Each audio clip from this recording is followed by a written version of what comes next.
I think your personal statement is a direct reflection on lack of experience.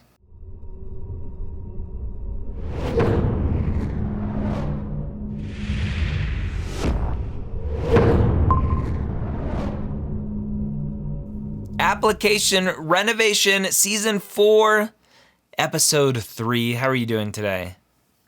I'm great, Dr. Gray. How are you? I am wonderful. I'm excited to chat with you about your application cycle and hear your thoughts on potentially why it didn't go so well, and give you my thoughts on what I see in your application, and hopefully make it so that your application is better next time around. If you need it, hopefully you get in this cycle still, but hopefully get you prepared for next cycle. So, sound good? Sounds excellent. Thank you so much. All right, so let's talk some nuts and bolts for you. How many application cycles, how many interviews have you done so far? So this is actually my first application cycle. I have not heard back from anyone yet. Okay. I'm waiting to hear back from 12 schools, and 2 of them I'm on hold for. Pre-interview hold? Yes. Okay. So first application cycle, no interviews. Why do you think no interviews? I really reflected on it, and I think my major problem is that I'm lacking a bit of clinical experience. I know half of my clinical experience is abroad, and if I recall, you mentioned in one of your either podcast or YouTube shows that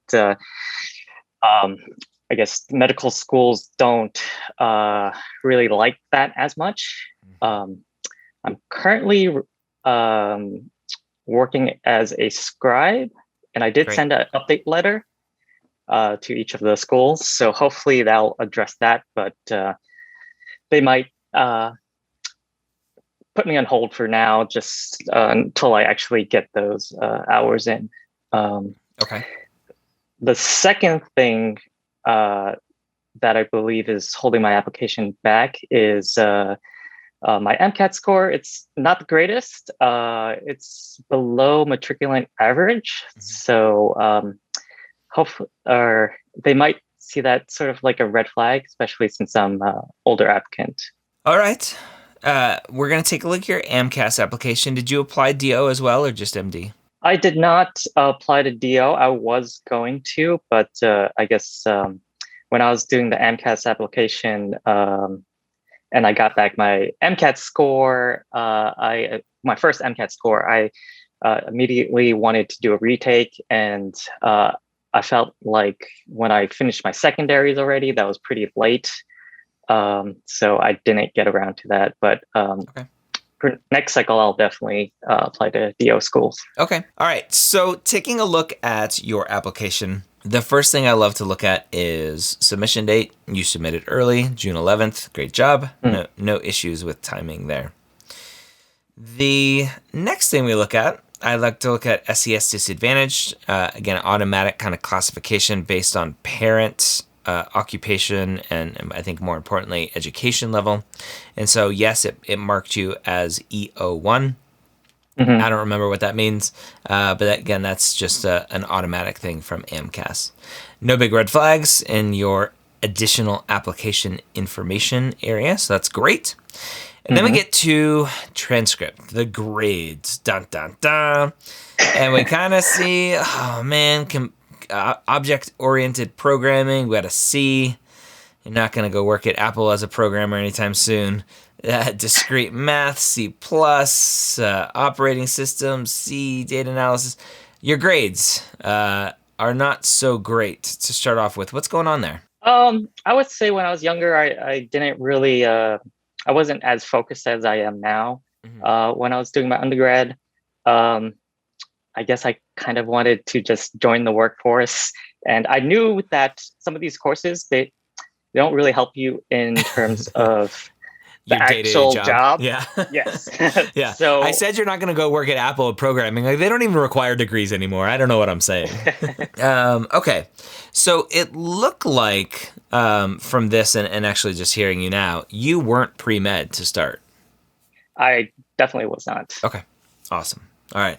So we get to grades, and grades just aren't great.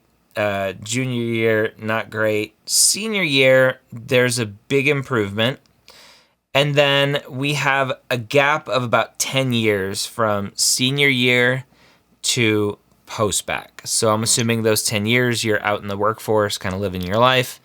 And then, Correct. unfortunately, had this realization that you're like, oh, crap, I need to go be a doctor.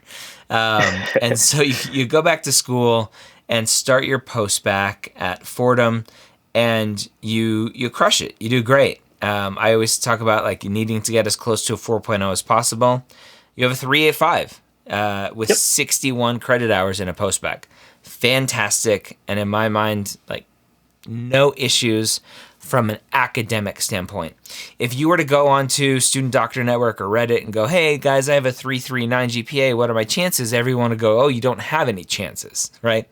But the story behind that 3.39 is a 3.85 post-bac with 61 credit hours. No issues at all. Great job there. Thank you. When we talk about the MCAT, what happened with the MCAT? You took it in May, which is a little bit later than ideal. You get a 502, and you're like, oh crap, that's not what I want. You take it again in August and score 5 points higher, which is fantastic, but still not a super stellar score. What happened to the MCAT? I think the first time, I might put it down to nerves. Yeah, I think that's the biggest thing, because when I was basically taking the practice exams, I was doing much better. Yeah. So I wasn't too sure about the first MCAT score on why things went wrong. Okay. I definitely put a lot of pressure on myself to hopefully do well and then just keep on going. That was my initial plan. The second time I did get some help. I got some tutoring. Okay. So that helped a bit with strategy. I believe my content knowledge was pretty good. So I had to work more on strategy for that. But I think I could do a bit better. I don't know if I should retake. I don't know what your opinion on that is. Yeah, my opinion is a higher MCAT score always helps. Right. It's just whether or not you want to put yourself through that pain and torture again. It's sad you lost a couple points there in Psych Soc, going from a 129 to a 127. You gained everywhere else, though, so that's good. Yeah, I think they asked more of the non-conventional questions for Psych Soc that time, so... That's a bummer. Okay. Yeah. So 507, not amazing, not terrible, potentially putting you too low in a pile to get to during an interview process. So some questions MCAT-wise, okay? So stats aren't great, but I don't think that's the only reason holding you back from getting some interviews. We have a publication here. It's all redacted out, so I don't know what's there, but looks interesting. Super secret. We have hospital rounding volunteer that ended in March of 2020. And you state here in your experience description, despite my short time there due to the pandemic. So I can understand you started this little thing called COVID happened. It's still around. Go away, please. And so you have 50 hours. You mark it as a most meaningful, even though it's only 50 hours. So that was an interesting one. But it was okay. It was a good story. Most of your experience writing is actually pretty good. Good stories, good ideas. I can see who you are. So I think it's good. You did a good job there. Thank you. However, you wrote those, who you were listening to for those, you did great. At least I think. Teaching, tutoring, teaching assistant, again, kind of a short period from July to March 2020. Again, good story. Story of Emma, you have here in quotes, and it's just kind of that experience and what you did versus the normal generic, like, as a tutor, I had to adapt my teaching style to different students. Like, yes, I get it. That's what tutors do. Right. So good job there. Thank you. You have research experience here, neurosurgery research volunteer, ending in December 2021. It's an interesting end date. Why that end date? I just put it as the end of year, just because. Let me see. I didn't know if I was going to continue. At that time, I am continuing. Okay. And I'm still working for that same doctor for the. Okay. Yeah. All right. So volunteering there. It's great. You're shadowing here, January 2019 to March 2020. Good list here of people. 38 hours. Not a ton of hours, but decent amount. Why didn't you do any virtual shadowing? Like my e-shadowing or web shadowers or virtualshadowing.com? Why didn't you add any of those onto your application? I think I caught onto that a bit late. I'm doing the e-shadowing right now with you. Yeah. Okay. So you just didn't know about it. Yeah, I didn't know about it. I didn't know how, I guess, the medical schools would look at it and stuff like that. Good. Okay. Yeah. They'll like it. It's better than nothing. Yeah. I mean, I was hoping the pandemic would be over in a year. You and me both, buddy. You and me both. Yeah. So we continue on research lab, brain bank volunteer. Loved your description here of what that was like. Medical clinical here, this medical outreach. So here's where this is some of your experience overseas. And how you talked about it is potentially a big red flag of this experience was my first time providing healthcare. You shouldn't be providing healthcare. Okay. All right. And maybe it's just a kind of a word choice that you use that you weren't really providing healthcare, because taking vitals isn't necessarily providing healthcare.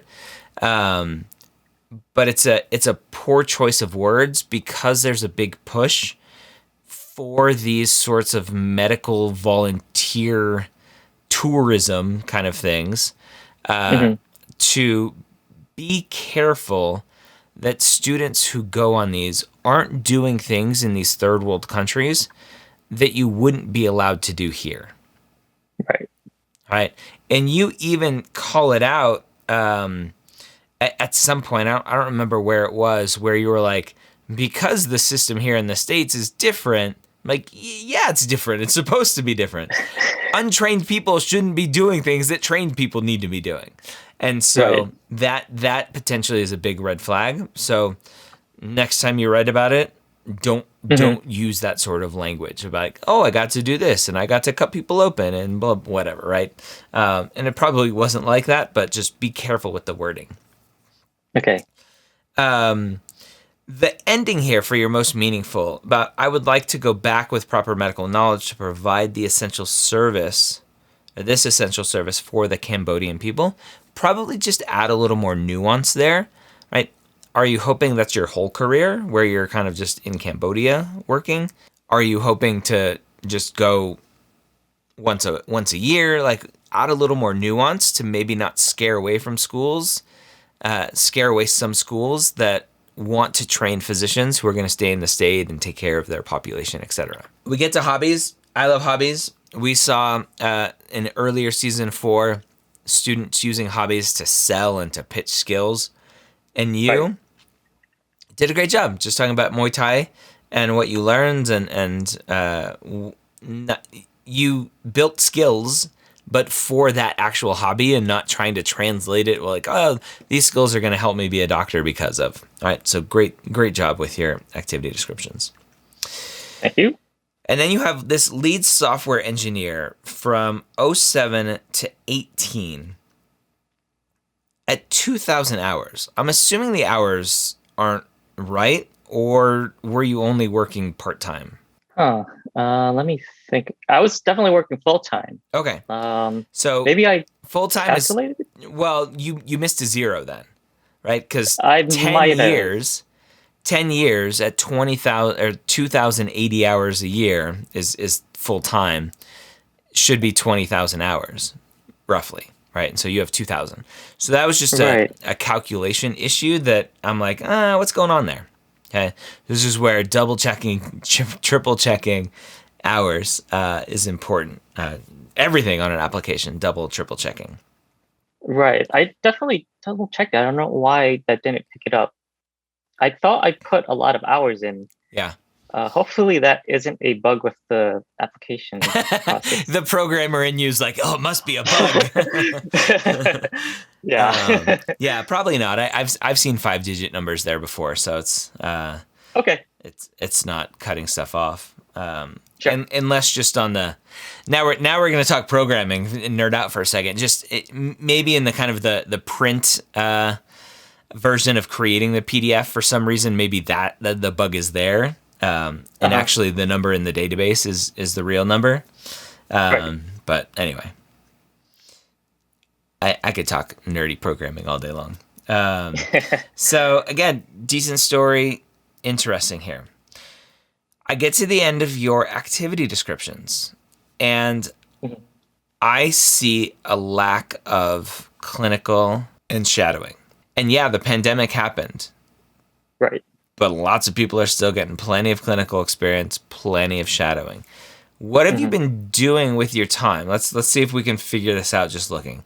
So this says you stopped your job in January 2018. And then we go to, we see some time here, this medical clinical where you went to Cambodia as kind of your first clinical experience. Mm-hmm. You're doing some research in 2019 for a couple months. You're doing some physician shadowing for a little bit between 2019 and 2020. Some more research 2019 to 2021. Teaching, tutoring, etc. And then as hospital rounding volunteer, you start in 2020. Why did you not try to get any clinical experience between Cambodia, which was December 2018, 11 months after you quit your job? Cambodia is December 18, January 2019, so that month overlapping there. Right. You have a year between Cambodia and when you started your hospital rounding volunteer experience. What were you doing in that time?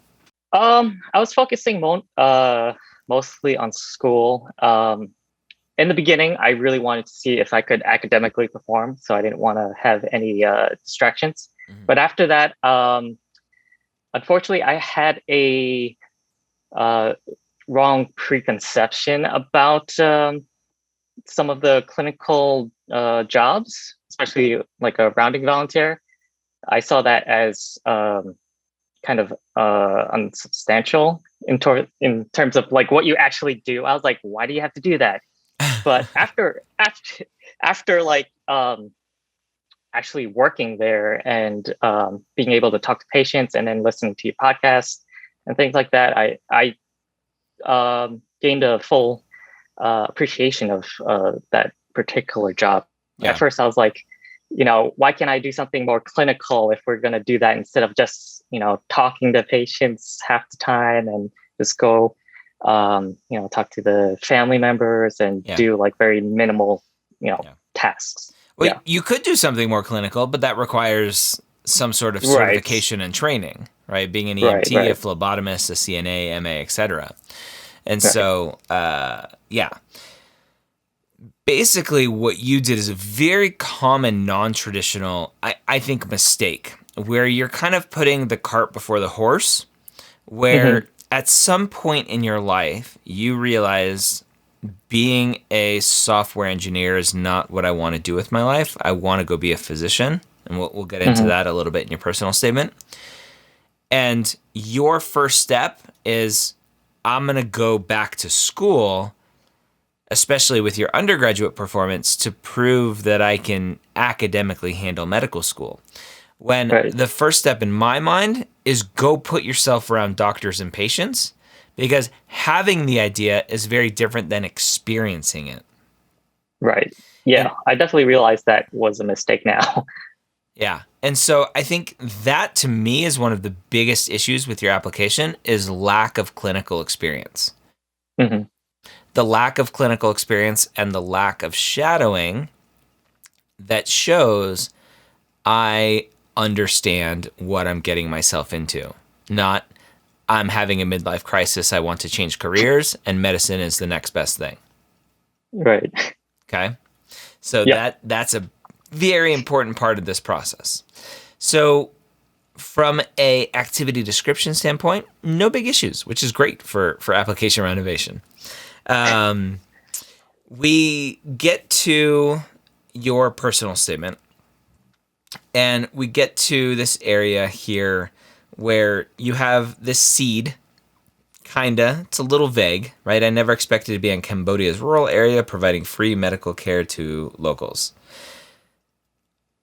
You have this kind of story here as maybe a little bit of a seed, maybe something else. I'm not really sure, because something led you to want to be in Cambodia to begin with, unless it was just a random, again, midlife crisis. I want to go explore the world. Oh, there's this trip where I can go help out in Cambodia. Let me go do that. My assumption it was a little bit more targeted than that, and so I'm asking myself at this point, what drove you to go to Cambodia? Okay. Okay. The discussion here again, how I arrived here. If we have here, moreover, the journey of how I arrived here began with a casual dialogue with my primary care doctor regarding subtle irregularities in my health. Okay, so there's a little bit like what's going on here. As a result, we were able to uncover undiagnosed medical condition that had regularly interfered with my concentration. So it's a little vague. I'm like, what's going on? Is it concerned? Should I be concerned? Very interesting. So you have this thing in your life. Your doctor's finding this thing. It's helping you. And you have this semblance of normalcy. You're like, okay, this is different. This is new. And then it brought you down this unexpected path as it sparked a desire to learn about the human body and the pathophysiology behind your illness. So there's your seed, right? It's your seed. You start with a little bit of Cambodia. You rewind a little bit to this diagnosis. It's a little vague. I'd be interested to learn a little bit more. How did it impact you? What's going on? There's some questions like, as an admissions committee member, should I be concerned about this? So maybe divulging a little bit more information, but it's obviously up to you and what you're comfortable with. I think from a previous podcast, this might be something that they might red flag me for if I did go into further details. Okay. So I purposely just kept it a little discreet. Okay, perfect. All right, so we get to the next paragraph, and it's basically your what I call the non-triad statement here of like, I'm a non-triad, I've doing other things, right? The events rippled into other parts of my life. Nice little kind of language there, nice description. Despite progressing at my workplace, I felt I'd reached maximal potential. You potentially could have, again, gone into a little bit of depth here of like, what were you doing, right? I have to go back and try to look at what you were doing before. Oh, software engineer. Let me bring that back down and integrate that into everything else you're writing here. So maybe, again, a little vague with what are you doing in your full-time professional career? What did that look like? Interesting thing here, right? You have, depending on where you were, I'm a little confused of like what came first, the chicken or the egg. You have this diagnosis. Did that lead to, okay, this is interesting, I want to learn more. I go to school. Oh, this is interesting.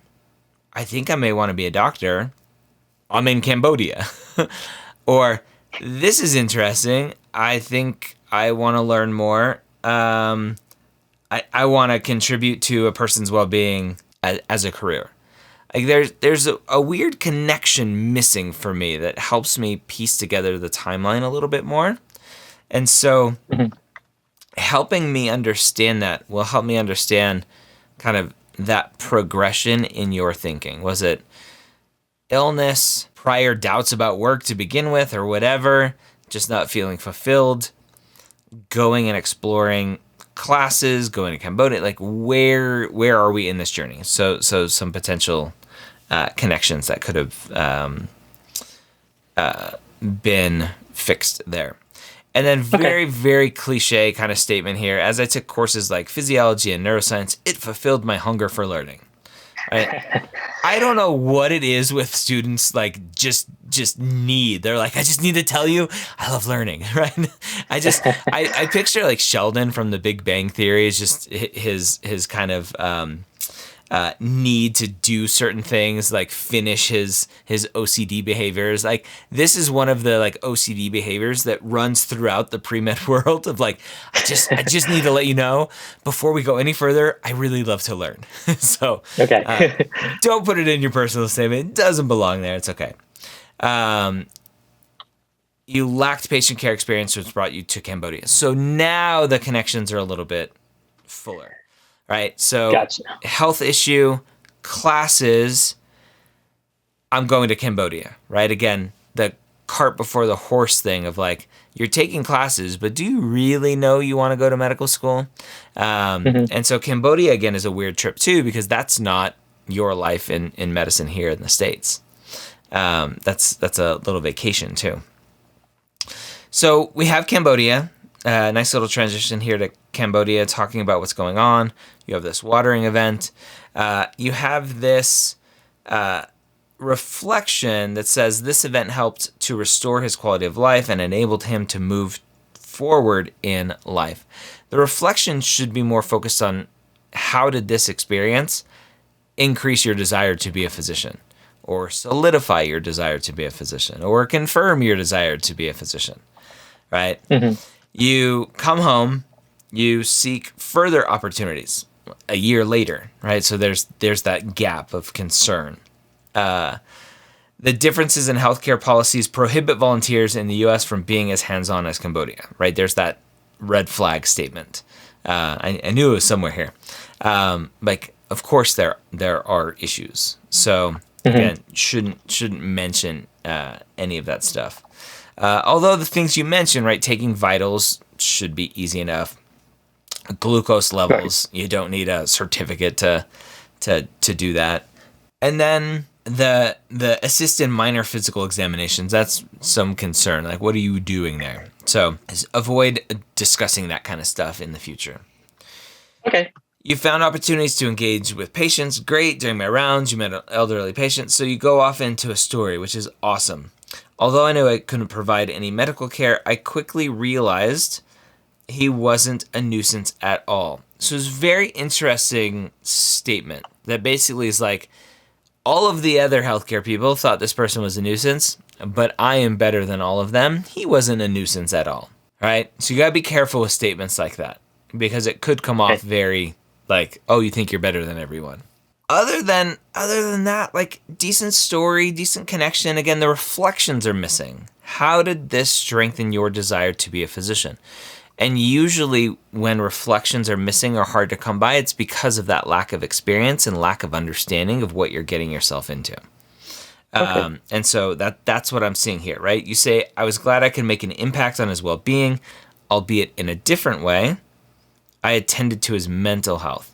So again, how did it strengthen your desire to be a physician? Right. How is this helping you along the journey so that me as the reader, I can understand that journey? Conclusion here. On many train rides home, I reflected on these past experiences. I recognized that as much as I wanted to help these people on a clinical level without proper education and training, the most I could do is blah, blah, blah, blah, blah, right? Obviously, you're trying to tell me you want to be a physician. That's a very obvious statement. You don't need to make it, right? Okay. I knew that I wanted to go fly people around in airplanes, but apparently you have to go to pilot training school for that. So here I am, right? And it's like, well, duh. You need to go to medical school. I desire to be a part of the transformation of a patient's recovery after personally knowing how diagnoses and patient care can affect one's livelihood. So bringing a little bit of your own story into there as well. I hope that one day, equipped with medical knowledge and experience, I can make a more significant impact in underserved populations to improve their quality of life, as my doctor did for me and so many doctors do for others. So decent conclusion. kind of aspirational thinking. So not terrible, right? I've seen much worse personal statements. I think your personal statement is a direct reflection on lack of experience, lack of that emotional connection to what you're doing day in and day out, in and around patients, in and around physicians, to help you understand how to best verbalize why you're doing this. Okay. And so when you combine lack of experience, a lack of a story to support why you're making this big career transition, and lower grades, that's a recipe for just no traction. Okay. There are plenty of students getting in with similar stats as you, who have much better stories and connections to patients and understanding who they are and why they're doing this, that will intrigue an admissions member to go, oh yeah, I want to interview this person. This is great. Their stats are good enough, but their story is phenomenal. And we take a look at your schools. I think for the most part, lots of good schools here in terms of in-state, out-of-state, public, private. It looked like for the most part, mostly private schools, and good school choices. A couple maybe that probably were not needed, but yeah, that was more of a Hail Mary, and I had since I'm a FAP recipient, I just threw out a couple more. Yeah, that works. Questions? Okay. Let's see. I guess I would need somewhat of a growth experience, sort of to add into when I reapply or some sort. What do you mean growth experience? I guess if I were to apply next year, they would expect more experiences, and then I would have to sort of update my current activities and personal statement and everything. Yeah. You're gonna have to show like what have you done to grow. So your growth kind of question there. What have you done to improve? What have you done to grow? How were you able to look at your old application, this application, and reflect on it and improve upon it? And so for you, again, lack of experiences, clinical and shadowing, and a poor story that are typically directly related to that lack of experience, even with decent grades, are gonna be an issue. And so if you're planning on taking some time and not applying again until next cycle so that you have time to get some clinical experiences and build up those experiences that you can write about, that you can talk about, then the next question is, do you retake the MCAT and go get a higher score to just potentially open some more doors for you? I'll think about those. Yeah. And how to... Yeah. What's something potentially you could think that you could do to go get some experiences? Well, right now I signed up to be a medical scribe. I'm currently in training, and I'm about to work on the ED department. Okay. So excited about that? Yes, very excited. Good. That's great experience. That'll put you around physicians and PAs and patients, obviously. So that'd be great. And then you're doing e-shadowing. Yes, and I'll see you later tonight. Yes, hopefully my voice holds out. So e-shadowing you're doing, which is great. Definitely put that on the application. And then just anything else that interests you and you're excited to do. Keep doing all those things as well. All right. Sounds good.